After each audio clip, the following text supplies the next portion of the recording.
Olá, meus amigos do Instituto Alvo, você que tem acompanhado aqui nossas transmissões, e especialmente as entrevistas Bíblia Simples, essa série que a gente está fazendo com uma série de especialistas, de pessoas que não são só queridos nossos, mas que são muito competentes nos assuntos que trouxeram. E a gente está continuando a série. Na última semana, ou nas últimas semanas, nós tivemos aqui a presença do Marcelo Berti, falando sobre crítica textual do Novo Testamento.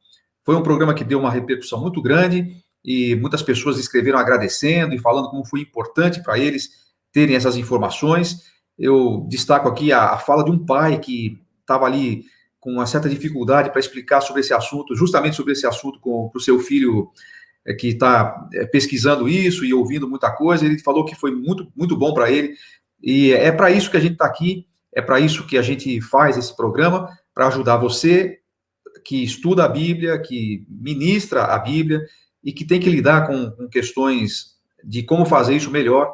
É para isso que a gente faz esse programa. O Bert conseguiu achar uma vaga aí na sua agenda e nos deu o privilégio de podermos tê-lo outra vez aqui. Então, daqui a pouquinho eu vou chamar ele para a nossa conversa.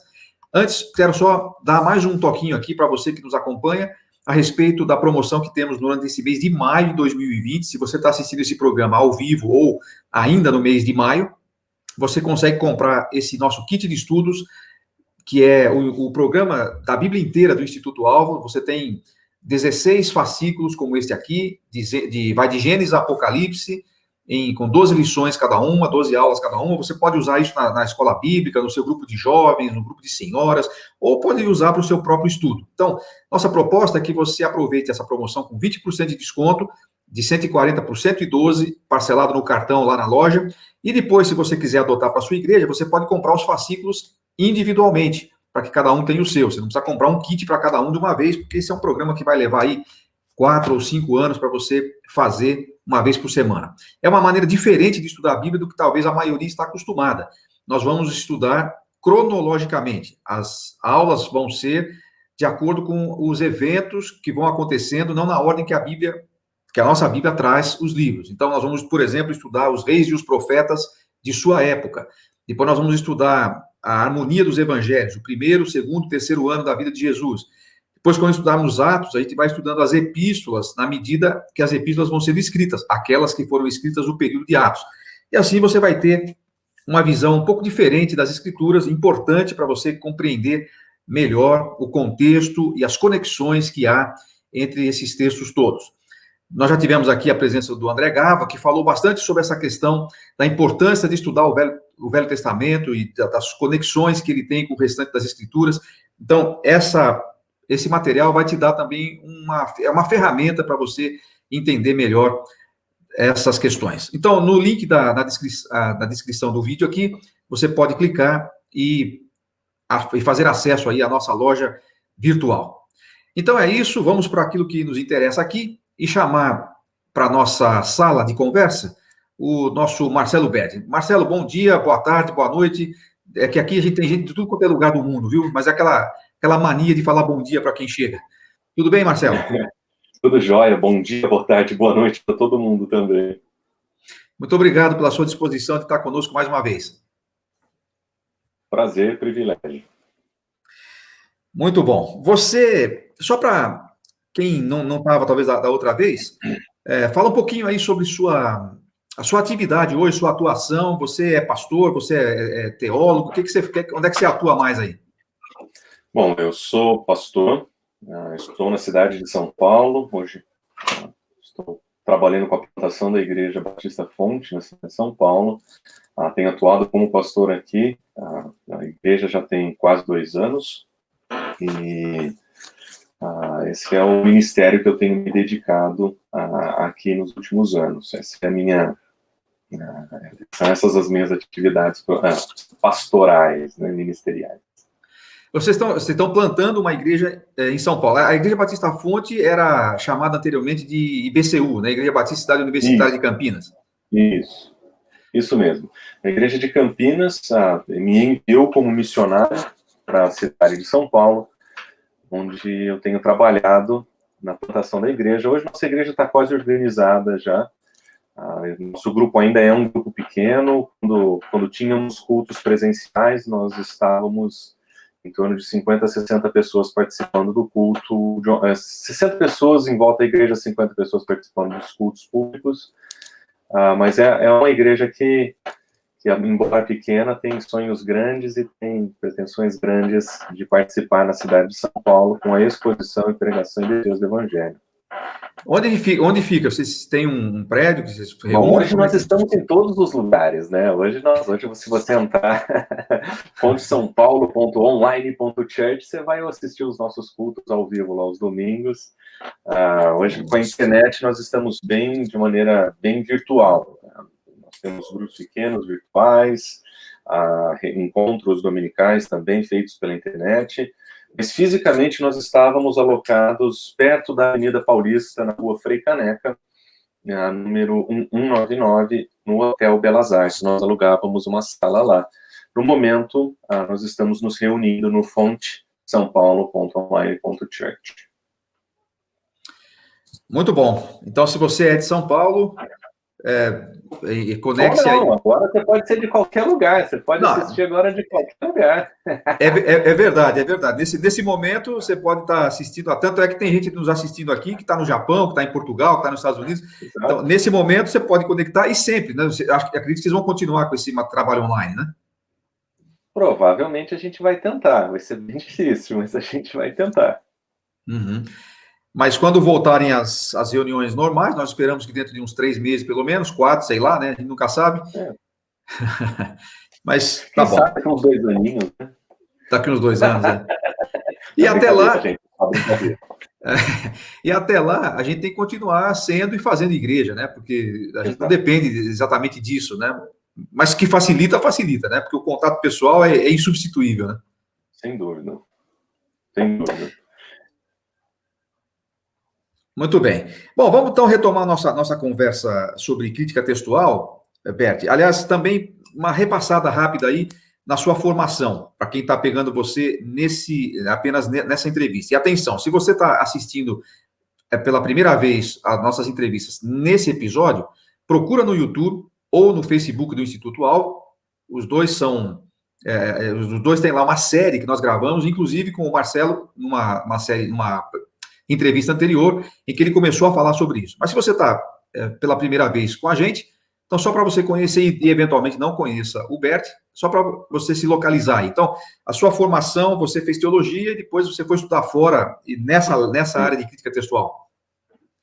Eu fiz, meu bacharel foi no Seminário Bíblico Palavra da Vida, eu fiz bacharel em missões, trabalhei como pastor na Igreja Batista Cidade Universitária, depois fiz um curso de teologia, um mestrado em teologia no Seminário de Dallas. A minha especialização foi exegese do Novo Testamento, e em função de estar fazendo exegese no Novo Testamento, tive o privilégio de estagiar com Daniel Wallace no Centro de Estudo dos Manuscritos do Novo Testamento, um instituto, um centro de digitalização e preservação de manuscritos, e tive a oportunidade de trabalhar com ele por 1 ano. Depois disso, estagiei com ele e acabei fazendo uma viagem com ele para fazer parte dos projetos de preservação de manuscritos na Grécia, onde trabalhei na Biblioteca Nacional da Grécia, junto com o The Center for the Studies of New Testament Manuscripts, né, esse instituto que o Daniel Wallace coordena. Minha ênfase, por formação, a exegese do Novo Testamento, por oportunidade, ocasião da graça do Senhor, eu acabei me envolvendo bastante com crítica textual também. Legal. Então, quer dizer que você tem uma bagagem aí, uma bagagem teórica, digamos assim, acadêmica, né, nesse assunto, e o que é muito importante, Bert, porque não é o meu caso, por exemplo, a minha formação teológica é do contexto eclesiástico, né, eu aprendi a Bíblia na igreja, eu fiz o mestrado em Ministérios no Palavra da Vida, mas a minha formação teológica e tal, ela é mais eclesiástica, né? E a gente precisa recorrer a pessoas como você, ou como o Daniel Wallace, que você citou, né? Para ter algumas, às vezes, informações e embasamentos teóricos que ajudam. Quando eu falo teórico, eu estou falando no sentido acadêmico, né? Que nos ajudam a compreender certas questões, como essa, por exemplo. eu não sou um exegeta e não sou, aliás, eu não sou um apologeta e não sou um acadêmico. Então, eu preciso recorrer a pessoas como vocês. E eu creio que a maioria que nos ouve, embora possam ter uma formação teológica ou ter uma formação acadêmica nessas áreas, a maioria de nós não tem conhecimento muito bom sobre essas questões de crítica textual. Aliás, eu gostaria que você definisse rapidamente. Quando a gente fala crítica textual, explica para os nossos ouvintes o que a gente está querendo dizer com isso em palavras simples. Crítica textual seria de uma maneira bem abrangente o estudo do texto, no caso aqui em particular do Novo Testamento, de uma perspectiva da sua transmissão, com a intenção de procurar qual é o texto mais antigo possível, ou aquele texto que muitas vezes nós chamamos de texto original do Novo Testamento. É caminhar de trás para frente, por assim dizer, considerando aquilo que nós temos hoje, historicamente, mas tentando encontrar aquilo que estava lá quando ele foi escrito, o famoso chamado texto original. Quer dizer, o crítico textual, ou a crítica textual, não está preocupado, no primeiro momento, com a interpretação das escrituras, com a teologia, nada. Está preocupado com o texto. O texto. Antes de um teólogo pegar as escrituras na mão para fazer teologia, um exegeta e um tradutor ofereceram para ele uma versão na língua que ele lê. Antes do exegeta e o tradutor pegarem o texto que eles traduzem para deixar na mão do teólogo, eles tiveram que usar um texto que um crítico textual teve que dividir. Ou seja, o crítico textual, ele não trabalha propriamente com teologia, mas não existe teologia sendo feita sem um crítico textual por trás. Então, qualquer comentário bíblico que um pastor use para pregar, ele foi construído em cima de um esforço de um teólogo, de um exegeta, que, em última análise, passou na mão de um crítico textual. Todas as vezes que um pastor diz, olha, no texto original essa palavra é assim assado, ou o texto é assim assado, ele está usando a expertise de um teólogo, de um exegeta, e está todo mundo usando um crítico textual. E você percebe em tudo isso que há uma ciência, né? Isso não é uma coisa, não é chute, não é uma paixão pessoal que alguém vai lá e começa a escrever coisa. Tem pesquisa em cima disso. Você estava falando aí que você fez uma viagem para fazer digitalização de manuscritos, quer dizer, é ciência. Ciência é uma palavra muito forte, porque a gente está trabalhando com textos, né? Existem elementos que são científicos, mas os mais científicos, quando se trata de análise de texto, eles são também interpretativos. Por exemplo, quando alguém encontra um manuscrito, como aconteceu recentemente, um manuscrito recente, o mais antigo manuscrito do Evangelho de Marcos, foi publicado há não muito tempo atrás. O que aconteceu no processo de publicação desse documento? A primeira vez que ele foi visto e analisado, primeira análise, alguém sugeriu que ele seria do primeiro século. Análises posteriores, independentes, começaram a mostrar uma direção, talvez ele seja mais tardio do que isso, segundo século. Ainda assim, é o mais antigo de todos, mas não é como se pensava no início. Aí, mesmo assim, à medida que o conhecimento dos manuscritos vão sendo feitos, os estudos das mãos, do uso de tinta, do tipo de material, à medida que essas informações vão crescendo e vão aparecendo, nós vamos reinterpretando as próprias evidências. Então, é um processo não muito diferente da ciência nesse sentido, mas não tão científico quando se pensa, olha, isso aqui é uma fórmula matemática, você chegou nessas conclusões e está tudo resolvido. Não, é texto. Texto é arqueologia, é paleografia, existem interpretações sendo colocadas aí. Eu não sei se essa palavra científico se aplica, mas era mais ou menos nesse sentido que eu estava falando, né? A pessoa tem uma pesquisa histórica, comparar material. Ela é verificável. Ela é verificável e ela pode ser também questionada. Em algum momento, alguém levanta uma hipótese que, com o tempo de pesquisa ou uma nova descoberta, você tem uma nova interpretação para aqueles mesmos dados que a gente sempre teve. Então, é um processo. Se é uma ciência em desenvolvimento. É muito importante a gente saber isso, né? A gente pega aqui, cada um de nós aqui tem no mínimo 5, 6 versões da Bíblia na sua mão, né? E a gente pega todo dia, graças a Deus por isso, a gente pode pegar isso aqui todo dia, a gente pode ler, a gente pode interpretar, a gente pode dar uma aula na escola bíblica, e a gente às vezes não tem muita ideia custou para muita gente esse texto chegar na nossa mão como ele está, né? Sim. A gente deveria dar mais valor a isso e mais valor à vida dessas pessoas que fazem isso, né? Até hoje tem gente trabalhando nisso, traduzindo ainda para línguas que não tem nenhuma porção da Bíblia na sua língua, né? E para fazer essas traduções, eles vão ter que recorrer a tudo isso que você está falando aí, ou pelo menos ao trabalho que alguém fez para chegar onde nós temos disponível hoje, né? Muito bom. Então, vamos dar uma resumida rápida aqui para quem não nos ouviu na primeira vez. E, de novo, quero insistir, se você não ouviu a primeira entrevista, procura aqui no canal aqui do YouTube, tem uma playlist lá chamada Bíblia Simples, ou procure no Facebook do Instituto Alvo e escute essa entrevista na íntegra. Porque na primeira vez, Beth, você falou um pouquinho sobre a preservação do Novo Testamento e você deu 5 perspectivas que mostram que o Novo Testamento é bem preservado. Não vamos falar tudo outra vez, mas só para a gente lembrar. Você falou de 5 perspectivas, né? Você pode lembrar para a gente essas 5 aí que você citou? Posso sim, mas antes eu vou fazer só um rápido adendo. No início da sua fala, você falou que nós precisamos recorrer a pessoas que são acadêmicas e que têm estudos assim e tal. Eu preciso informar as pessoas que estão ouvindo, eu não sou um acadêmico da área, eu sou um curioso da área, eu sou um leitor da área, tive o privilégio de participar. Mas eu, como vocês, eu preciso contar com pessoas que participam dessa área acadêmica. Eu me vejo muito mais como o homem do meio. Eu consigo conversar com aquilo que eu leio na academia e eu tento sintetizar isso para aplicar e trazer para o nosso contexto ministerial e de igreja. Então, de maneira nenhuma, vocês estão ouvindo um especialista, nós estamos conversando aqui com aprendizes de acadêmicos, que graças pela história aí, eu tive a oportunidade de aprender com os acadêmicos e aprender a ler o que eles escrevem, e o meu papel hoje é sintetizar essas informações.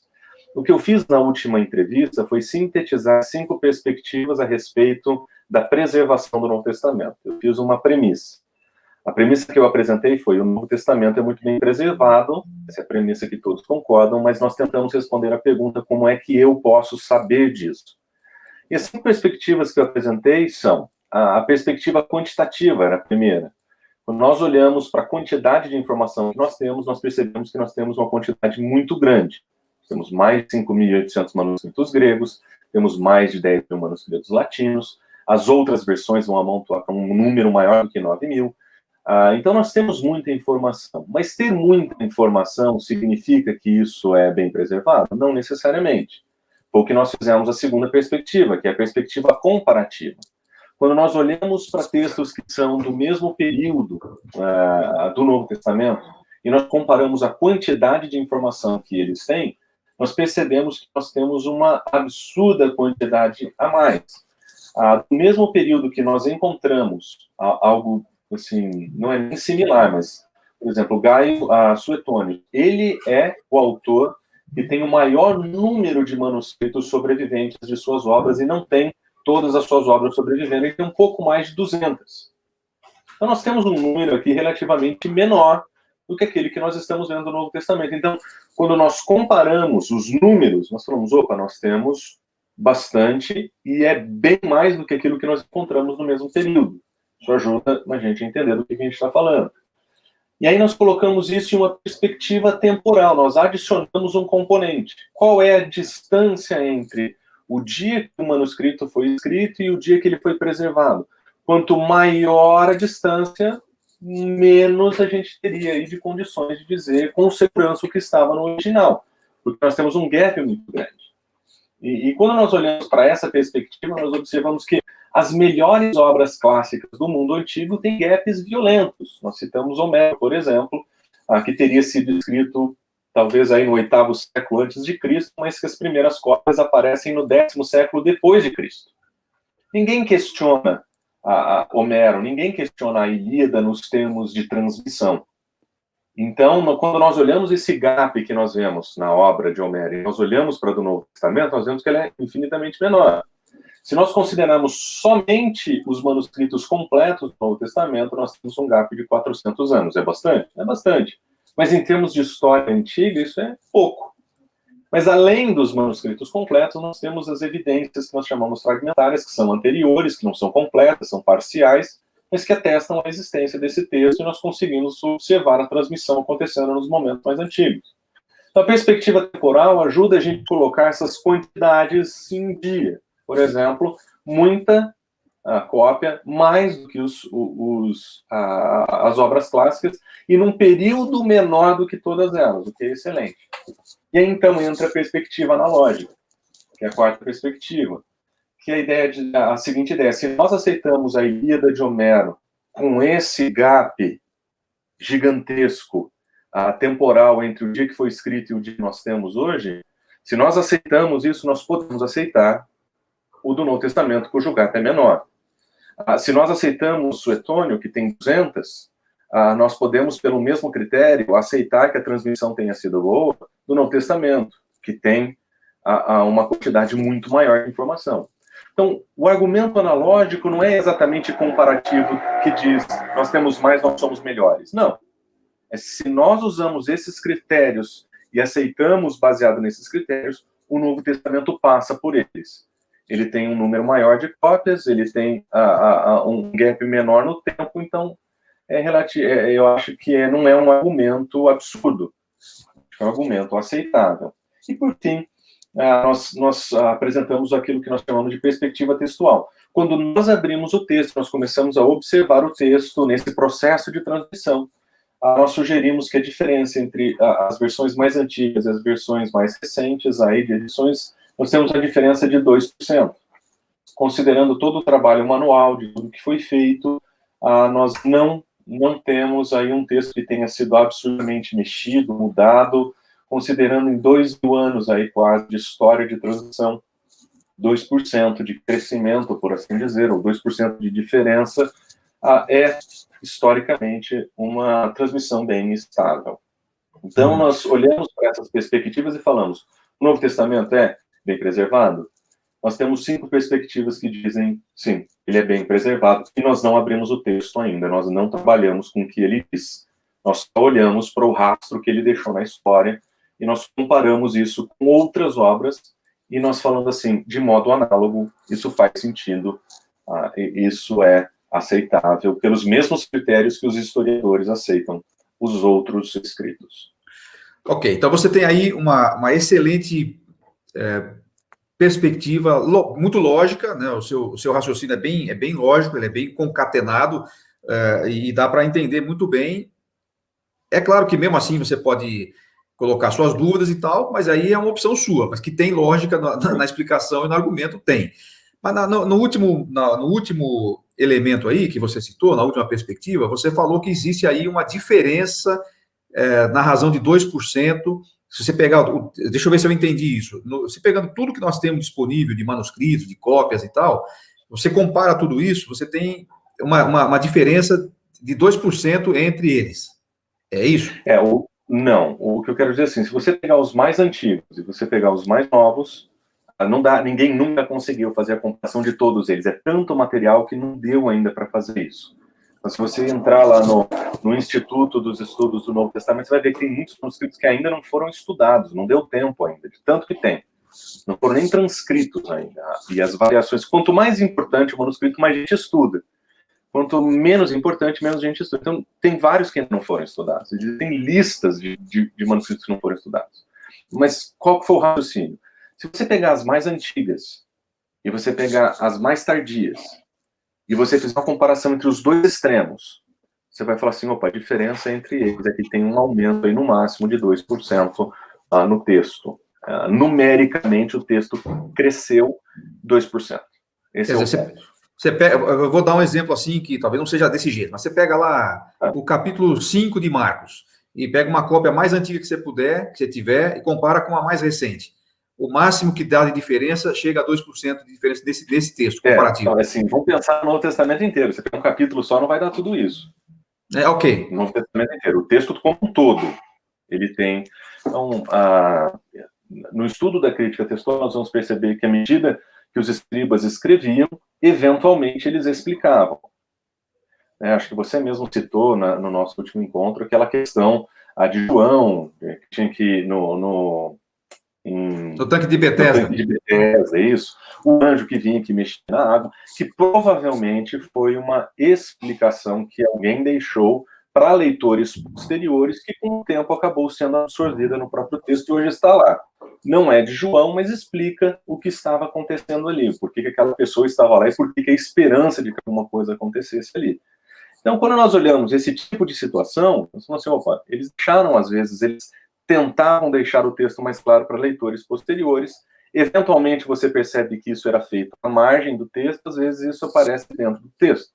Mas nós vemos esse tipo de processo acontecendo. Mas, mesmo assim, é muito diferente daquilo que nós ouvimos muitas vezes, que o texto é completamente perdido, que ninguém sabe o que foi escrito, que nós só temos dúvida. Não é esse esse não é a direção que nós vemos quando se analisa as mais antigas e as mais recentes, os manuscritos aí. Na verdade, esse tipo de colocação, né, hoje em dia tem uma maneira bonita de falar sobre isso, né? É uma certa desonestidade intelectual, né? Quer dizer, a gente, quando quer fazer algum ponto que está difícil de provar, a gente até às vezes acaba apelando para um argumento que isso não é verdade, né? Então, mas só que fica como se fosse verdade. Mas vamos falar um pouquinho mais sobre essas chamadas variantes, né? Sobre essas variantes aí do texto. Legal. Bom, eu vou fazer uma pergunta que acho que todo mundo tem na mente para fazer. Essas variantes, elas derrubam ou afetam a confiabilidade do texto que a gente tem? Quer dizer, você já mostrou aí que existe uma certa desonestidade ao dizer isso. Não, tem essas variantes aí, e essas variantes que chegam a 2% eliminam completamente a confiabilidade. Parece um pouco exagerado, mas como é que a gente pode provar isso, ou pelo menos como é que a gente pode argumentar isso?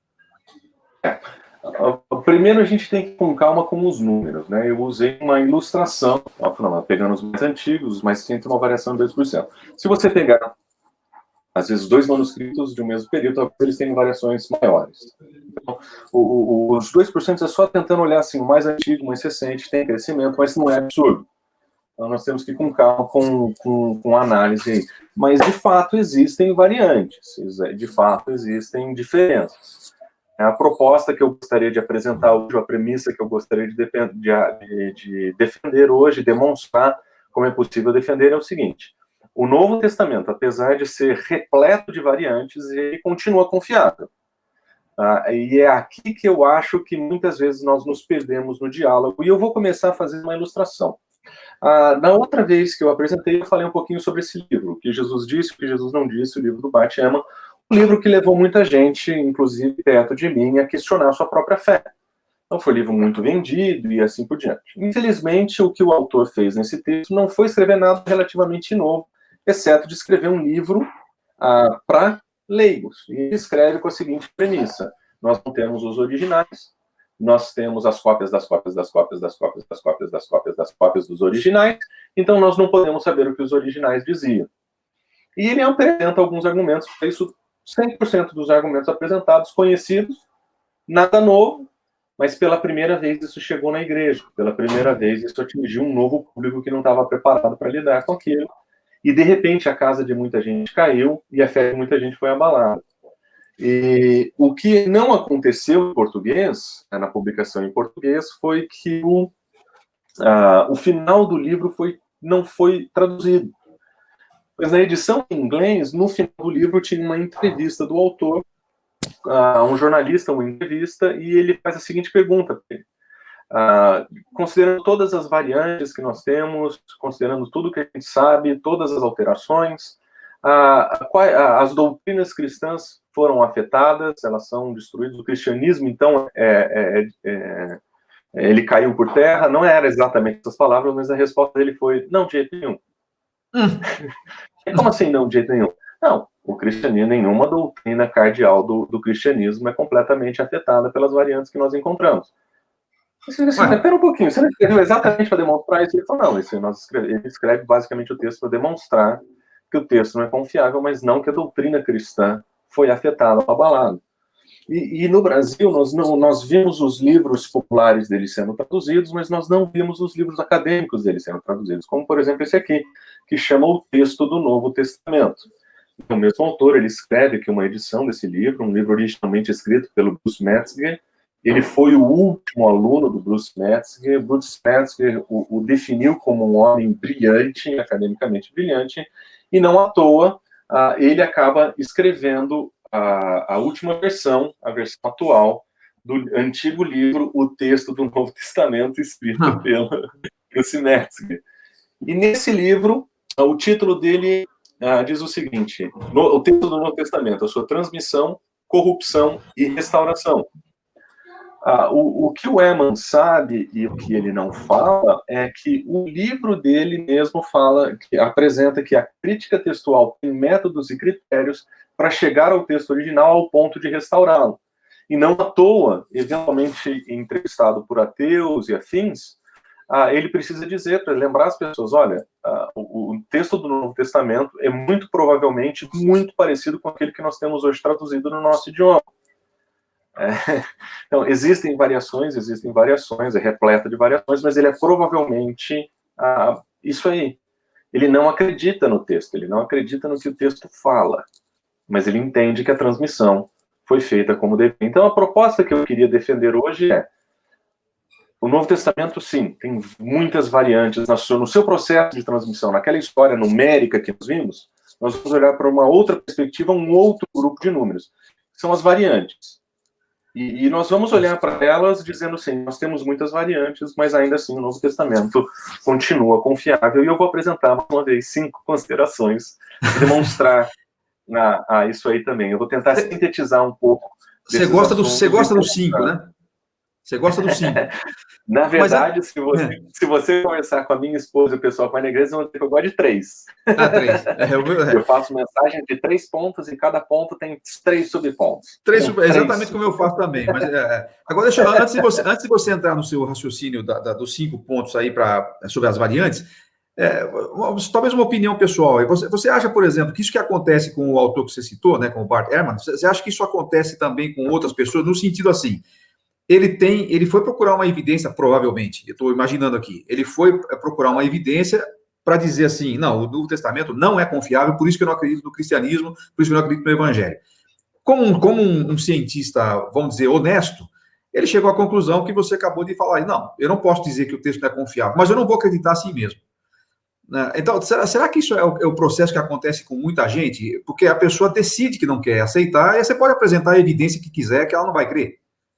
Bom, aí a gente pode entrar na apologética propriamente dita, a gente poderia ir para outros autores e lembrar daquilo que Blaise Pascal falou, existe luz suficiente para quem quer ver e trevas suficientes para quem não quer.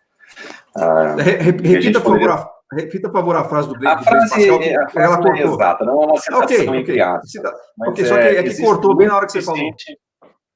Existe luz suficiente para quem quer ver, existe trevas suficientes para quem não quer ver. Depois alguém procura no Google aí, Blaise Pascal, e pega a frase certinho. Essa aqui é uma citação de memória. Existe um elemento da volição, sem dúvida nenhuma. Mas o início do próprio livro do autor, ele conta a sua trajetória. Ele tem a sua trajetória aí, como um jovenzinho, um adolescente, que entrega a sua vida para Cristo, vai para o Moody Bible Institute, estuda, tem suas dúvidas não são respondidas, e ele começa a encontrar problemas. E ele faz o que muitos fundamentalistas fazem. Ele diz o seguinte: se, porventura, eu encontrar um erro, uma diferença, um problema, 100% então está errado. E ele escreve um trabalho já no Wheaton College, no seu período de mestrado. Ele escreve um trabalho defendendo uma leitura de um texto de Marcos, que eu não me lembro de cabeça, mas ele defende aquele texto dizendo, olha, esse é um texto bem preservado, e ele dá as razões. E o professor escreve uma nota no trabalho dele, ou Marcos teria errado. E aquela nota falou assim, puxa vida, se Marcos poderia ter errado aqui, o que me diz que ele não errou em coisas mais importantes ou em outras coisas, um processo de ceticismo nele, vai crescendo nele, até que ele abandona a fé. Mas o que leva o Bart Ehrman a negar a fé não foi uma busca por tentar defender, foi uma premissa equivocada, advinda de um fundamentalismo muito forte, que dizia, se você encontrar um erro, um defeito, um problema, então tudo está perdido. E esse é o problema com o conservadorismo, muitas vezes, que nós vemos nas nossas igrejas, porque nós fazemos os mesmos argumentos. E nós criamos pessoas que têm uma fé frágil e uma fé que não pode passar por dificuldades. E a hora que a pessoa encontra uma dificuldade, ela fala, eu encontrei uma, se tem uma, então não tem mais nada. E ele acaba chutando o balde.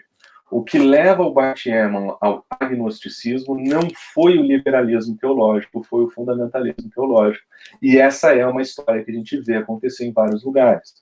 Então nós ensinamos teologia, teologia, teologia, teologia, tudo é perfeito, a palavra tá, olha só, não existe nenhum problema.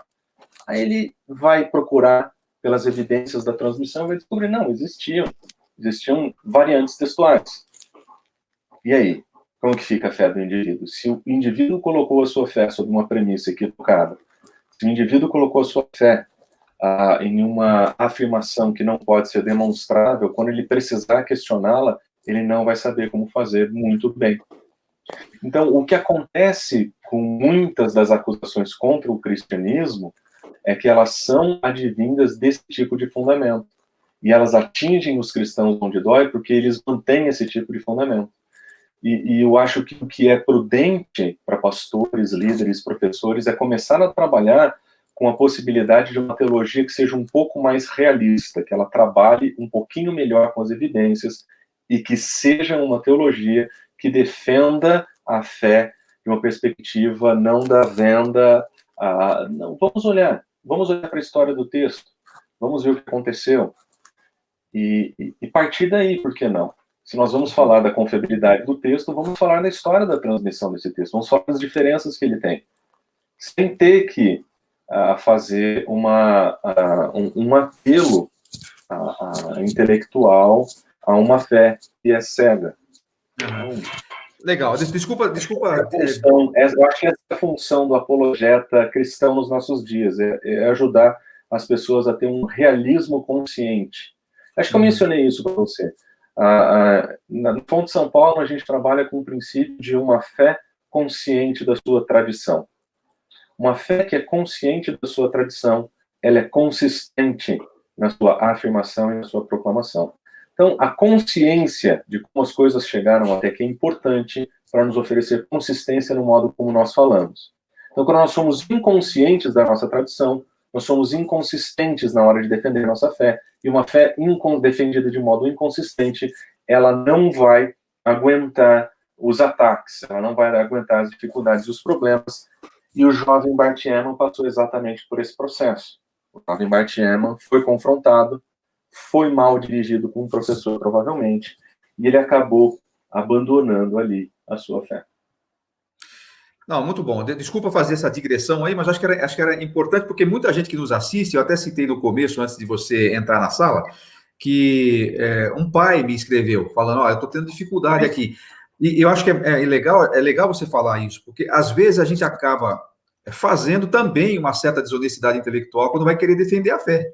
Né? Então, por exemplo, você vai falar da inerrância. Eu sempre entendi, ninguém me falou isso, mas justamente porque ninguém me falou e eu não ia atrás, no passado eu entendia que inerrância era, não tem variante, isso é coisa inventada. Não, tem, mas isso não quer, a inerrância não quer dizer isso, né? Então vamos voltar lá para o nosso ponto lá. Então fale um pouquinho mais, você disse que você ia apresentar também 5, a partir dessa premissa de que as variantes existem, mas isso não torna o texto menos confiável, que você vai nos apresentar aí 5 perspectivas também. Eu vou ajudar os nossos ouvintes, aí, o pessoal que está acompanhando com a gente, a navegar sobre um assunto que não é muito comumente divulgado e que não aparece nos livros típicos de teologia, a questão das variantes. Então, quando nós falamos que o Novo Testamento ele é repleto de variantes, mas ele é confiável, eu gostaria de começar afirmando o seguinte: nós precisamos, a primeira afirmação que eu faço, é aceitar a realidade das variantes. Parece uma coisa, assim, simples, mas não é. Então, se você entrar hoje nas conversas, na internet, nos fóruns, você vai encontrar várias pessoas dizendo que não existem. Elas não existem. Elas não existem. E isso é o modo mais, vou chamar de mais, a defesa mais piedosa do Novo Testamento, geralmente está nesse ambiente, porque eles vão começar citando, olha, a Bíblia diz A, a Bíblia diz B, a Bíblia diz C, logo as variantes não existem. Não, eu concordo que a palavra de Jesus não vai passar. Eu concordo com o que o texto de Apocalipse diz, que ninguém vai adicionar coisa. Eu entendo todas essas coisas. Todo mundo que lê as Escrituras entende isso. Mas se nós olharmos para a história da transmissão do texto, nós vamos perceber que essa história deixa rastros. E a realidade é, existem variantes. Todo o processo de transmissão foi feito à mão. Imagine os primeiros séculos do cristianismo, onde não existia um scriptorium, onde um monge entraria num lugar separado e tranquilo para fazer suas cópias. Não, a gente está falando de gente que provavelmente está fugindo do império, está escondida em caverna, com luz de velas. E não era assim, cada um tinha a sua. Provavelmente cada comunidade tinha a sua. Você não podia distribuindo esse material, não era um negócio público, sua vida dependia daquilo. Então, provavelmente, as cópias foram feitas rápidas, provavelmente elas foram feitas em um momento de fuga, não era um negócio super controlado. Agora, imagina essa pessoa escrevendo no escuro, correndo. Será que esse cara nunca ia cometer nenhum deslize? Provavelmente.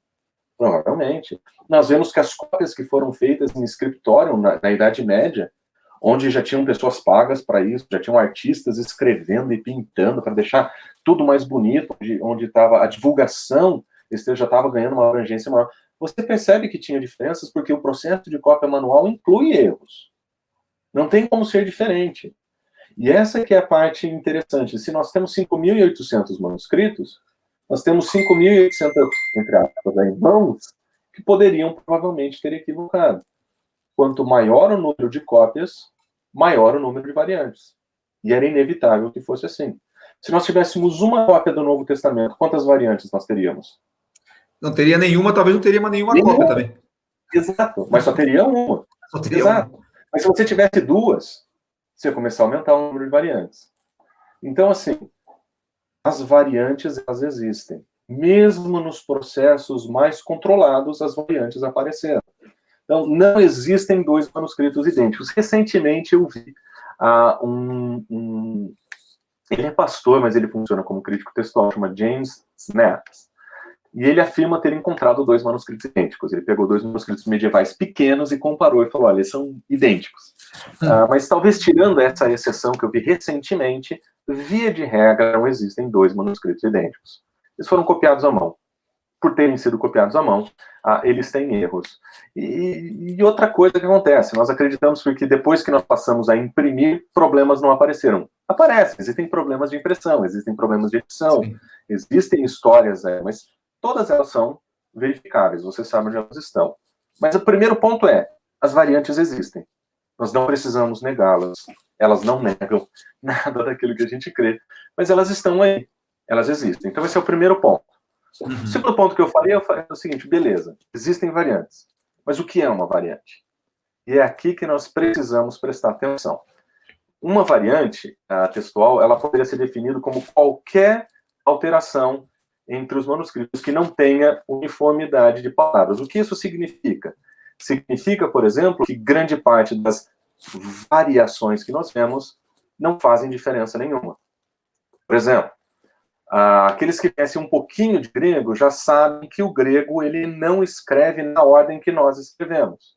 Quando nós escrevemos normalmente sujeito, verbo, predicado. Porque o local que a palavra aparece na frase, a ordem que ela aparece, descreve a função que ela tem. Em grego, isso acontece através das terminações. Então nós sabemos que cada palavra tem o seu caso, e porque ela tem o seu caso, ela cumpre uma função. Então, se você tem um acusativo, a chance é que ele é um objeto direto de um verbo transitivo é muito grande. Ele pode ser o sujeito de um infinitivo, mas isso é mais raro. Mas você vai olhar para a função, para o caso que ela tem, e você vai descrever qual é a função que ela exerce. Ou seja, em grego você não precisa escrever na ordem que nós escrevemos sujeito, verbo, predicado. Eventualmente eles escrevem predicado, sujeito e o verbo, eventualmente eles trocam a ordem, e ainda que essas coisas aconteçam, isso não faz diferença nenhuma na tradução. Mas isso conta como uma variante. Então, se você pegar a palavra, a expressão, Paulo ama a Deus, você pode escrever isso de diferentes maneiras, usando diferentes ordens, colocando artigo, tirando artigo, e ainda assim você vai ter a mesma tradução, não vai fazer a menor diferença no texto. Mas cada uma dessas ordens diferentes, uso de artigo, não uso de artigo, faria isso contar como uma variante. Ou seja, quando você entende, ouve o dado, existem variantes, a primeira reação que nós temos é: opa, nós temos um problema, está tudo perdido. Não, espera um pouquinho. Vamos dar um passo a mais. Vamos definir. É isso aí. Vamos supor um outro caso. Em algum lugar, um manuscrito tenha dito o Senhor e no outro ele disse Cristo. É diferente? É diferente. Faz diferença? Não muito. Talvez na teologia do autor, a ênfase que ele colocou, mas você sabe que naquele momento, Cristo ou Senhor significa Jesus. Você sabe onde o autor está querendo chegar. Tem uma nuance teológica distinta? Tem. É importante? É. Vai estragar o texto? De jeito nenhum. Por exemplo, amor, tem diferentes palavras para amor sendo usado no Novo Testamento, tem diferentes palavras para descrever em lugares, tem diferentes usos de preposições, tem diferentes usos de casos, eventualmente. Faz diferença? Faz diferença. Mas é alguma coisa irreconciliável, irrecuperável? Não. Por exemplo, ortografia. Se você pegar os manuscritos mais antigos de João, e você olhar a palavra João sendo escrita no Evangelho de João, eu, João, testemunha, né? Você vai perceber que, eventualmente, ele escreve João com 2 Nis, o nosso N, e às vezes com um só. Essa é uma alteração? É. Conta como variante? Conta. É significativa? Não. Não. Então, o desafio que a gente tem, quando nós falamos existem diferenças, é definir quais são essas diferenças e começar até, quem sabe, classificá-las. Porque aí nós entramos em um outro elemento. Então, primeiro, existem variantes? Sim. Precisamos negá-las? Não. O que é uma variante? Qualquer tipo de variação. Qualquer tipo de variação. Pode ser ordem das palavras, pode ser ortografia, pode ser sinônimo. Qualquer uma dessas coisas contaria como variantes. Próxima pergunta que nós faríamos, então, seria: quais são as quantidades que nós temos? Se existem essas variantes, quais são as quantidades? E aqui nós vamos entrar em número, que quando nós ouvimos, nós falamos: o que é isso? Que é o que nós ouvimos nos livros, inclusive nesse aqui. O Bart Ehrman vai dizer que nós temos entre 300 e 400 mil variantes. E aqui nós falamos: opa, isso é coisa pra caramba. Então, de onde vem essa estimativa? Bom, essa é uma estimativa matemática. Alguém sabe se ela está correta? Não. Nós fazemos estimativas matemáticas. Ninguém leu todos os manuscritos, ninguém estudou todos os manuscritos, ninguém contou todas as variantes possíveis. Baseado nos trabalhos que já existem, em proporções menores, por exemplo, nós vamos pegar o livro de Judas, que é pequeno e tem poucas. Nós temos uma quantidade menor de evidências. Nós vamos pegar um livro pequeno e nós vamos fazer um teste, como fizemos com o livro de Apocalipse. Nós já catalogamos o livro de Apocalipse basicamente em todos os manuscritos que nós temos. Encontramos a quantidade de diferença, fizemos uma projeção, fizemos um cálculo e alguém vai dizer 300, 400. Tem gente que vai dizer 200, tem gente que vai dizer 500. Mas, vira e regra, esse é o número que você vai ouvir. Entre 300 e 400 mil variantes. É uma estimativa, ninguém contou. Mas esse é um número razoável. Desculpa. Esse é um número razoável. Agora nós precisamos saber, quando nós olhamos para esse número, e nós olhamos para o Novo Testamento, quantas palavras tem o Novo Testamento? Na nossa última entrevista, eu falei que existem entre 138 e 140 mil palavras no Novo Testamento. E nós temos entre 300 e 400 mil variações. Nós temos mais ou menos 2 variantes por palavra do Novo Testamento. É um número alto, não é verdade? É um número assustador, não é verdade? Assustador, né? É assustador, tem que ser assustador. Imagina se cada vez que você lê uma palavra, você encontra 2. Cara, como é que eu vou confiar nisso? A gente tem... e é esse o argumento que nós vamos ler sendo apresentados, e aí são esses os argumentos que vão ser levantados para trabalhar com a ideia de que nós não temos confiabilidade. Mas nós só temos esse número muito alto porque nós temos uma quantidade muito alta de manuscritos. Então, aquilo que nós vimos na última entrevista, que era assim, falar: nossa, nós temos bastante, isso é bom? Quando você entra para analisar o texto, você fala assim: nossa, a gente tem bastante, isso é difícil. Então, nós precisamos lembrar que existem variantes, que Uma variante é qualquer alteração, e considerando qualquer variação, qualquer mudança, nós temos aí em torno de 300 e 400 mil. Então eu vou fazer uma pausa para aqui, porque você está me olhando, até você está me olhando com a cara de ir agora que eu vou falar. Não, na verdade, eu estava só tentando fazer aqui um raciocínio para ver se está correto, né? Primeiro, quando você falou da estimativa, então isso seria mais ou menos a mesma coisa que você quer saber quantos buracos tem nas paredes da sua casa. Aí você vai num cômodo que está todo esburacado porque sua filha fez um monte de furo lá para colocar os quadros dela. Aí você conta lá, aqui tem 18 furos nessa parede. Então, por metro quadrado aqui tem 18 furos. Então você calcula a extensão da casa e fala, então essa casa tem 5 mil e não sei quantos furos.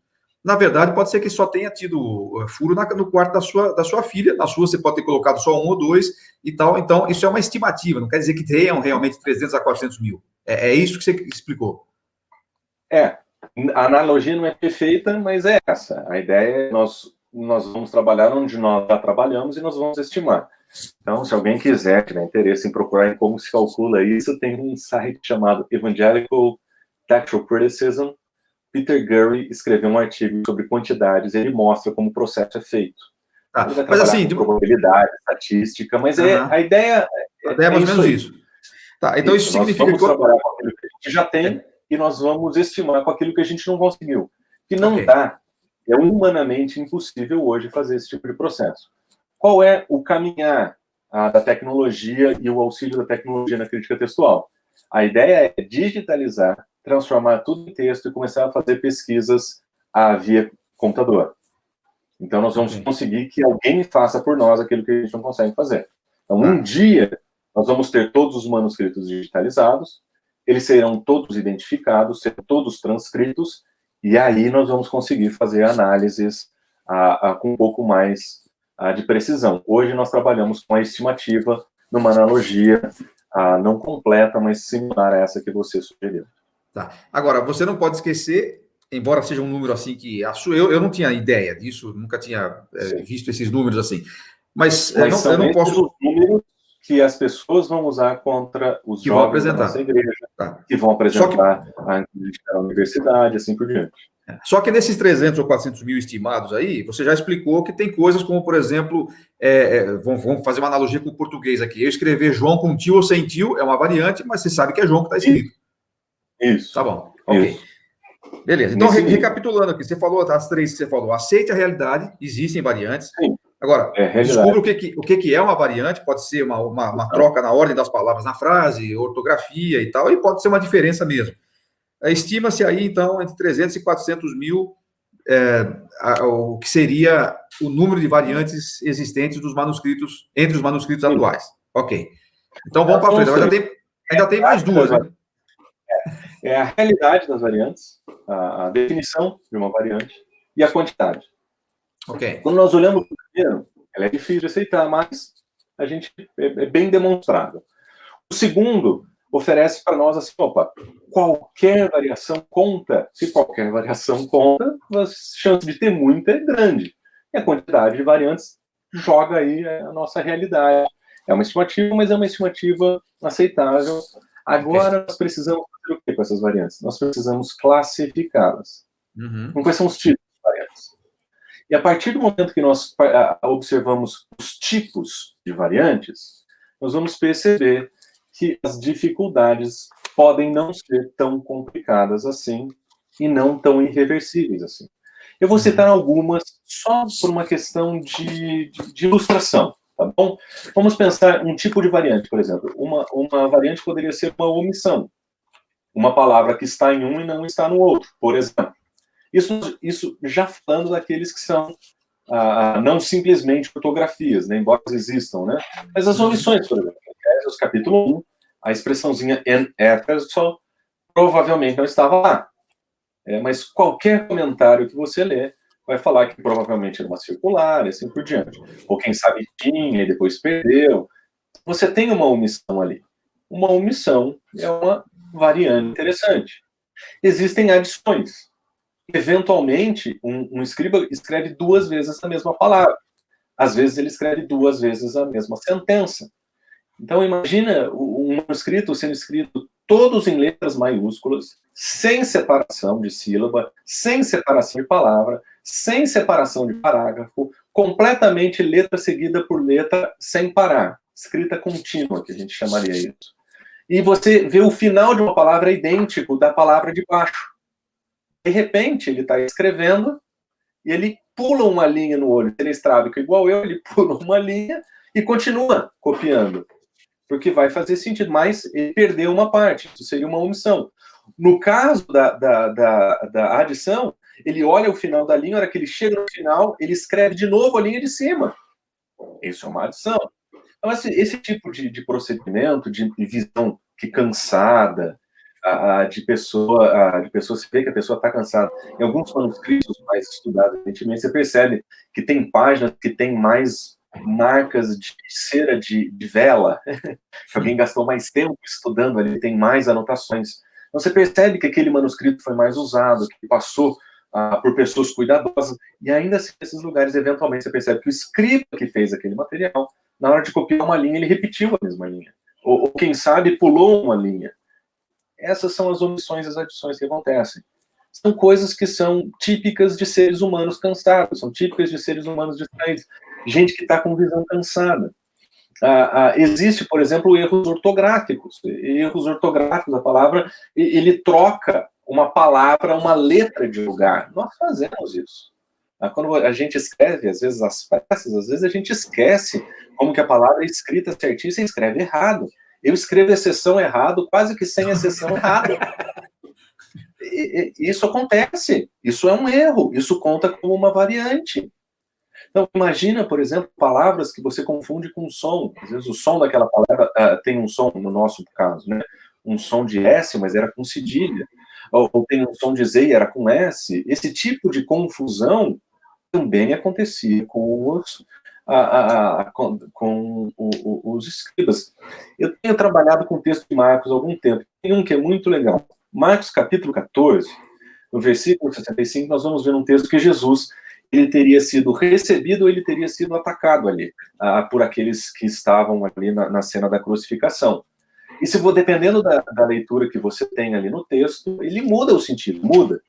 Mas quando você vai para o texto grego, você vai perceber que, na verdade, um escriba em algum momento trocou a ordem das letras. Em vez de escrever Elaon, que deveria ser como ele foi recebido, ele escreveu Ebalon. Trocou o que seria o nosso B pelo L de lugar, e aí ele deixou de ser recebido para ser atacado, ou ele deixou de ser atacado para ser recebido. Não, é importante, é significativo? É, mas a gente sabe, opa, tem um erro aqui. Ele tem uma confusão de letras. Às vezes, letras similares, acho que eu mencionei, em Timóteo, capítulo 3, versículo 16, aquele que foi manifesto em carne, Deus foi manifesto em carne. A diferença é que entre um ômega, um ômicron e um teta é um tracinho do meio. Então, é uma variante significativa? É, mas você percebe que pode ter nascido de uma confusão simples. Também acho que eu mencionei palavras que têm sons similares. Romanos, capítulo 5, versículo 1, nós somos justificados por meio da fé e nós temos paz com Deus. As versões, acho que a revista corrigida diz tenhamos paz com Deus, e a versão, a revista atualizada diz nós temos paz com Deus. A diferença entre essas duas leituras é a palavra erromen. Erromen, se fosse indicativo, teria um ômicron. No lugar, nós leríamos erromen. Ou se fosse um subjuntivo, seria um ômega e nós leríamos erromen. Eu nem consigo fazer a diferença na hora de falar. Mas uma é indicativo, o outro é subjuntivo. O indicativo diz nós temos, o subjuntivo diz tenhamos, como se fosse um convite. Agora que nós somos justificados, vamos buscar viver em paz com Deus. Ou o outro diz, não, nós somos justificados e nós temos. É diferente? É. É significativo? É. Mas é o som da palavra. Qual é a letra que vai entrar ali? É o O curto ou o O alongado? Que é essa diferença entre o ômicron e o ômega. E afinal isso não vai mudar o sentido da frase ali, né? Assim, no sentido geral. Tem diferença, mas assim, o fato é, a gente está justificado e agora há a possibilidade de paz com Deus. No fim das contas, isso não vai mudar o sentido, né? Muito propriamente. Assim. Muda, porque você vai dizer, não, nós fomos justificados e porque nós fomos justificados, nós já temos. Aquele nosso relacionamento de intriga, inimizade e guerra agora é um relacionamento de paz. E o outro é um convite. Ok. Então, existe uma diferença? Existe. Mas essa é uma diferença que coloca em xeque a vida cristã? De maneira nenhuma. De maneira nenhuma. Então, assim, esses tipos de erros são erros que nós conseguimos tratar. É evidente, você sabe quando alguém confunde uma letra. Né? No nosso idioma português, você sabe quando alguém pula uma palavra. Nós sabemos como que alguém passa reto numa linha e pula uma linha. Isso é fácil de ver. Isso é erro humano, mas todos eles contam. Os que são difíceis são os últimos tipos, que nós vamos chamar de mudanças intencionais. Esses são os mais difíceis. E nós vamos observar isso acontecer. Eventualmente, nós temos ajustes de ortografia. Alguém estava lendo um texto, percebeu que o texto que ele copiava tinha um erro de ortografia, e ele fala, não, vou resolver esse negócio. Eu vou melhorar esse texto. Ele vai lá e dá uma ajustadinha. Eventualmente, acontece o uso de preposição. Às vezes acontece o uso de uma conjunção. São significativos? São. Mas quando você coloca em ordem, você começa a analisar, você fala assim, opa, olha, aqui atrás tinha um errinho aqui. Não é um erro, às vezes é um uso não convencional. E alguém resolveu melhorá-lo. Você consegue mapear esse tipo de coisa. Existe. Recentemente estava conversando com um aluno falando sobre o texto de Lucas, capítulo 9. Lucas, capítulo 9, versículo 56, diz alguma coisa mais ou menos assim, o filho do homem não veio destruir a alma dos homens, mas salvar. Alguma coisa assim, acho que Revista e Corrigida tem essa adição, e que é um texto muitíssimo parecido com Lucas 19:10 e com João, capítulo 3, versículo 17. Que nós olhamos que naquele contexto de Lucas, no capítulo 9, ele parece ter se harmonizado com a teologia de outros lugares. E quando você mapeia a história do texto, você percebe, opa, isso que está escrito aqui é muito parecido com aquilo que nós encontramos ali, e nós percebemos que na história da transmissão do texto, isso é muito mais parecido com uma adição do que com uma omissão do texto. Isso é um caso de harmonização. E, por fim, tem aqueles que são ligados à teologia. Então, eventualmente, nós temos, por exemplo, eu citei 1 Timóteo, capítulo 3, né, as situações em que aquela mudança tem um significado teológico interessante. Então, aqui, quando nós pensamos nas variantes, elas existem? Sim, elas existem. O que é uma variante? Qualquer tipo de variação. Temos muitas variantes? Temos muitas variantes. Quais são os tipos que ela tem? Omissão, adição, erros de ortografia e algumas mudanças que nós vamos chamar de mudanças intencionais. Todas as mudanças anteriores dessas intencionais aconteceram, às vezes por acaso, às vezes por sono, vai saber, são ocasionais. Mas existem variações intencionais e nós vemos também esse tipo de coisa acontecendo com o texto do Novo Testamento. Então, aqui, essas são 4 perspectivas, falta só mais uma, mas eu imagino que você tem algumas perguntas para fazer também. Não, eu acho que o raciocínio tá fácil. Aí você está explicando de uma forma bem tranquila para entender. Aquilo que eu brinquei da outra vez. Se até eu estou entendendo isso, então acho que os nossos ouvintes também devem estar entendendo. Perfeito. Agora, na verdade, eu estou curioso pela última. Isso, aqui é que, às vezes, nós não vemos as pessoas chegarem, tá bom? Eu vou falar rapidamente, porque eu vi que o nosso tempo está adiantado já. Mas são as classificações. Como é que nós vamos classificar os tipos que nós temos? Essa é a parte mais difícil e é onde muitas vezes nós não vamos. Eu acho que existem 2 eixos que nós precisamos considerar aqui. E eu acho que é aqui que nós vamos ver uma boa diferença. O primeiro eixo é o eixo do significado. Existem tipos desses todos, intencionais, não intencionais, nós temos todos eles. Aqueles que são significativos e aqueles que são insignificantes. Então, nós temos muita coisa que é insignificante. Por exemplo, nós temos variações que são sem sentido. Você percebe que naquele momento, gramaticalmente não faz sentido, lecto não faz sentido, a estrutura do texto não faz sentido. Às vezes a própria leitura nem faz sentido. Às vezes um erro do escriba é gritante. Você percebe que gramaticalmente foi produzido para fazer sentido, que é algo que você olha assim e fala, tá horrível isso aqui. Ele é insignificante. Por melhor que o texto fique bonito, em termos de explicar a origem e o original, ele é insignificante. Não é que aquilo que foi escrito ele seja desprovido de qualquer significado, como está acontecendo nas leituras sem sentido. Não, ela, às vezes ela tem um sentido ali, mas ela é insignificante para a gente tratar da história do texto do sentido que tem. as diferenças ortográficas que nós já mencionamos, são palavras, por exemplo, coisas que não fazem diferença na tradução, quando nós pensamos em ordem de palavras, substituição de preposição, uso de sinônimos, que eu já mencionei, artigo com nome próprio, por exemplo. Nós eventualmente usamos isso para descrever, distinguir pessoas. João, qual João? O João tal, né? Nós usamos. Em grego, o nome próprio não usa artigo, que é de regra. Então, quando alguém coloca um artigo lá, assim, tá, não faz nem diferença. Então, existem alterações que nós vamos chamar que são insignificantes, mas que, embora tenham algum sentido, mas elas são insignificantes para explicar o texto e para explicar a história do texto. Mas dá para quantificar isso? Alguém fez, até tem algum estudo que diz assim, olha, tantos por cento é insignificante, tantos por cento é significativo. Exato. Nós não temos como quantificar, nós temos como estimar, porque ninguém fez todo esse trabalho total. Da mesma forma que nós estimamos o número final, nós vamos fazer uma estimativa, eu vou apresentar uma estimativa baseada em coisas impressas, não tirei da minha cabeça, eu vou mostrar. Mas o primeiro eixo que eu acho que a gente precisa considerar é o eixo do significado. É significativo ou é insignificante? E significativo é aquela que ajuda a explicar a transmissão e o texto em si, não só ter ou não ter sentido. Que às vezes tem sentido, mas é claramente uma adição escribal, é claramente uma melhoria do escriba. Essas são situações que, para a crítica textual, são insignificantes. Está claro que é uma alteração do texto. Então, a partir do momento que nós começamos a classificar entre significativo e insignificativo, nós temos que adicionar um segundo elemento em cima disso. São aquelas que são viáveis e aquelas que não são viáveis. E aqui nós entramos em um outro elemento. Existem leituras que são inviáveis. Ela não tem suporte externo, às vezes ela é singular, às vezes ela é mal atestada. Então nós olhamos da perspectiva das evidências externas, que nós chamamos aquilo que nós encontramos nos textos dos manuscritos, nós percebemos o seguinte, opa, existe significado aqui. Mas essa é uma leitura viável? Não é. Vou dar um exemplo. 1 João, capítulo 1, versículo 1, é um texto basicamente livre de variações. Mas nós temos um manuscrito, acho que eu até mencionei no último encontro isso, que inclui um artigo ali.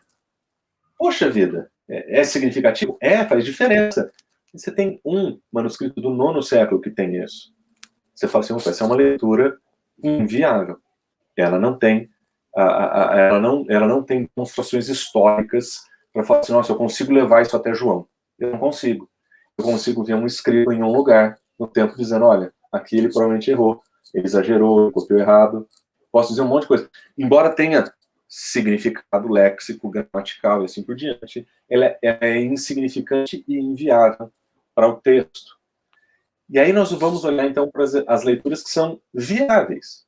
Quais dessas leituras que são significativas, quais delas podem ser viáveis para explicar o texto original? Porque nós queremos saber como se explica o texto original. Nós queremos saber como é que nós chegamos lá. Então, se nós temos uma voz sozinha no meio da multidão muito tarde, você fala, insignificante, inviável. Então, o que seria uma leitura viável? Viável é aquela que, de maneira externa, evidência externa, que são aquilo que nós encontramos nos testemunhos dos manuscritos, nós encontramos um bom suporte, existe um amplo suporte aqui, ela aparece em diferentes lugares do mundo, ela aparece em diferentes momentos da história. Essa é uma leitura que tem chance de ser histórica. Opa, isso aqui tem chance de voltar para o original. Suporte externo. Suporte interno. Quando eu leio o texto particular aqui, ele faz sentido com o seu contexto. Ele não é um erro de ortografia, ele não é um erro de transposição, ele não é um erro de cópia. Nós olhamos para aquilo ali e nós falamos, olha, não tem chance disso aqui ter acontecido de uma maneira acidental, como nós olhamos nas insignificantes pouquinho. Essa aqui é uma leitura que tem toda a chance de ser viável. Aí entra a sua pergunta. Quantas variantes que nós temos que poderiam ser, ao mesmo tempo, significativas e viáveis? Elas podem ser contabilizadas como parte daquilo que nós chamamos de algo que pode afetar o sentido original do texto, alguma coisa que é realmente relevante. E aqui é que entra uma estimativa. A estimativa é de menos de 1%. Menos de 1% das variantes conhecidas se encaixam na categoria de ser viável e significativa. É isso. 1%. Ou seja, você fez assim, aquele negócio do fluxograma, né? Você pega todas aquelas 300 mil lá, 400 mil, e aí você tem que passar pelo crivo. Elas são significativas ou não? Aí, dentro do significativo, é viável ou não? Quando você chega no final, as que realmente são viáveis têm menos de 1%. Talvez fosse o caso, porque aí a minha pergunta próxima seria, talvez, para fazer um outro programa, que é o seguinte: quanto essas variáveis significativas, viáveis, que é menos de 1%, quanto elas impactariam o texto ou a fé? Não, a gente pode fazer isso mesmo, que era a primeira vez que nós estabelecemos a nossa conversa, era exatamente a próxima pergunta que eu gostaria de tratar. Mas só para dar uma ideia do que significa 1%. Essa aqui não é a versão que eu tenho, essa aqui é a versão que eu tenho impressa, chama Nestlé Aland. O texto da Nestlé Aland, ele está na 28ª edição. Já foi reeditada várias vezes. Que é o mesmo texto que eu tenho de modo digital, chamado UBS. Que é, hoje, se você entrar na Sociedade Bíblica Brasileira e você for procurar por um texto do Novo Testamento para comprar, você vai encontrar um livro chamado UBS 5, que é a 5ª edição da United Bible Societies, que é exatamente o mesmo texto da Nestlé Aland, 28, e lá você vai encontrar com introdução em português e com essas variações anotadas. Eu não consigo mostrar para vocês como que é a versão da Nestlé Aland, mas eu vou mostrar na UBS, mas eu vou mostrar para vocês aqui, ó. O texto ele aparece escrito em cima, e embaixo nós temos as anotações de variação, tá bom? Se você pegar a UBS 5, você compra lá no site da Sociedade Bíblica do Brasil, e não, eu não estou sendo patrocinado, mas se você for lá e você contar todas as palavrinhas, você vai encontrar 138.213 palavrinhas no Novo Testamento. Se você contar todas as vezes que você vai encontrar uma variação aqui embaixo do texto, você vai encontrar 1.392 variantes descritas, que é um pouquinho mais do que o 1% que eu sugeri há pouco. Vai dar uma variação pequena, mas vai dar um pouquinho acima de 1%. O que é legal na versão da UBS 5? A versão UBS 5, além dela apresentar as variantes textuais, os editores, o pessoal que compõe o comitê que tomou as decisões textuais, eles nos disseram qual é o nível de certeza que eles têm sobre aquela variação. E aí nós começamos a fazer uma pergunta. Eu pergunto para você, Marcos. Desses 1.392 variações que nós encontramos em todo o Novo Testamento, quantas você acredita que o comitê descreveu como, olha, nós não temos certeza de como esse texto é lido? Quantos você acha? Quer dizer, você está perguntando quantas chegaram naquele crivo do que são viáveis? Todas as que entraram aí são as viáveis e significativas, certo? E aí dessas aí, vocês estão dizendo o seguinte, eu estou fazendo a pergunta, quantas dessas que entraram ali na notinha de rodapé, os editores disseram, essa aqui é realmente, a gente está bem dividido e a gente está incerto em qual seria a melhor opção aqui. Bom, eu vou tentar aplicar o seu 1% aí, vou falar umas 15. Então, 10. 10. São 10. Então, como que eles fazem essa classificação? É uma classificação de voto do comitê, não é uma classificação absoluta, tá bom? Em alguns momentos, o próprio indivíduo que pertence ao comitê discorda da conclusão do comitê, porque foi por voto. Então, 505 dessas 1.392, elas foram definidas como nós estamos certos. E não existe diferença entre as pessoas do comitê. 505. São 0,36% do total. B, eles disseram 523, nós estamos certos, mas nós temos diferença de opinião. Então, alguém dentro do comitê, que é composto por 5 pessoas, provavelmente disse, olha, eu fui um voto vencido aqui, mas eu usaria uma outra variante nesse lugar. C é quando o comitê está bem dividido, 354. Nós dividimos isso aqui. E, por fim, é aquela que nós não chegamos em consenso, 10. 10. Então, nós temos variações? Temos. O que é uma variação? Qualquer tipo de mudança. Quais são a quantidade? É alta? É bastante, 300 e 400 estimativa.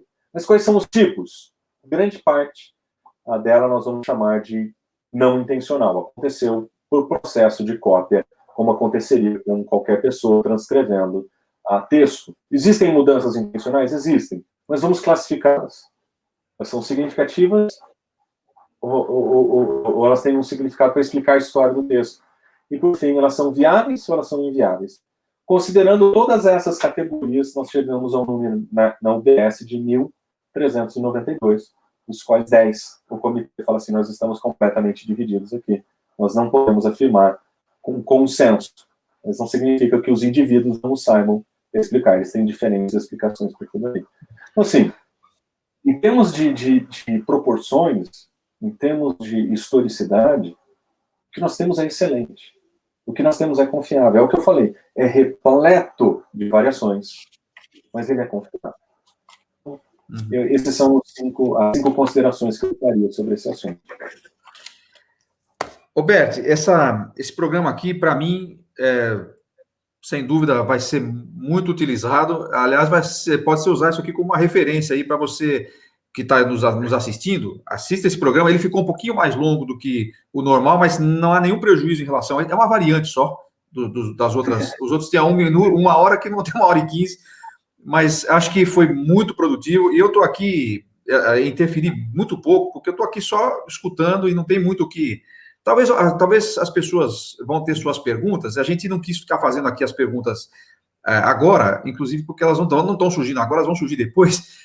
Mas se houver um número assim significativo de coisas que você não tenha comentado, de repente eu posso te mandar para você dar uma analisada aí, quem sabe a gente vê alguma coisa. Mas eu acho que foi excelente, eu tenho absoluta certeza que foi excelente e que nós temos aí pelo menos... E aí eu começo a ficar aqui, já falei isso para o Josimar quando ele veio também, ele mencionou algumas coisas, era outro assunto, mas a gente vê que precisa estudar um pouco mais, para pesquisar um pouco mais, e como você disse, tem muita informação confiável que está, inclusive, disponível, né?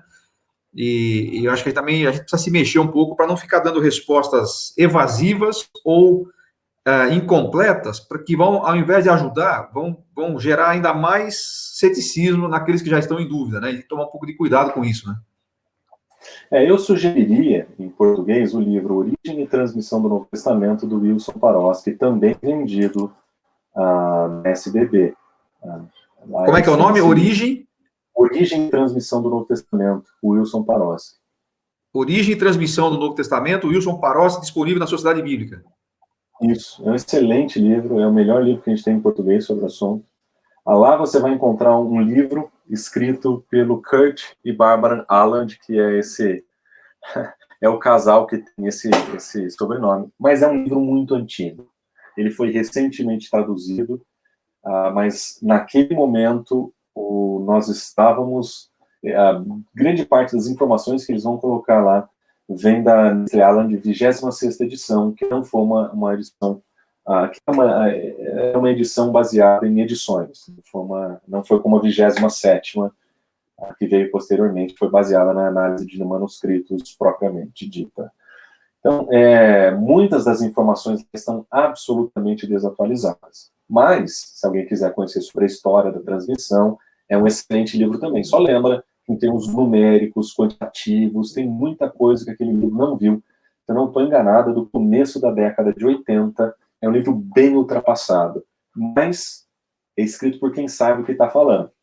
Eu não conferi nas quantidades e números, mas em termos de história e de considerações sobre o texto, continua um livro muito importante, ainda continua uma boa referência. Origem e Transmissão do Novo Testamento, do Wilson Paroski, é a 2ª edição do livro dele. É um excelente livro, um baita livro, acho que em português é o melhor livro que nós temos aí. Muito bom. Então, a gente vai encerrando aqui mais uma edição do nosso Bíblia Simples, agradecendo de coração ao nosso querido Marcelo Berti pela disposição de estar com a gente, por abrir um espaço aí na sua tumultuada agenda para poder estar com a gente aqui. Muito obrigado. Suas palavras finais aí de despedida para os nossos ouvintes. Bom, em primeiro lugar, eu gostaria de dizer o seguinte, não tenham medo de estudar e questionar a fé de vocês.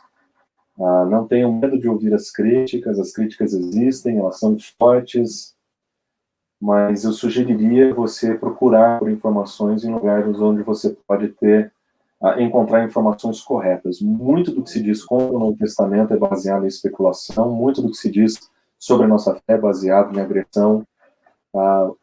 Vamos voltar para as fontes primárias, vamos estudar. Eu deixei algumas nas duas entrevistas, e eu acredito que, pastoralmente, nós, pastores, podemos cuidar melhor do nosso rebanho se nós tratarmos da nossa tradição de uma maneira aberta, franca.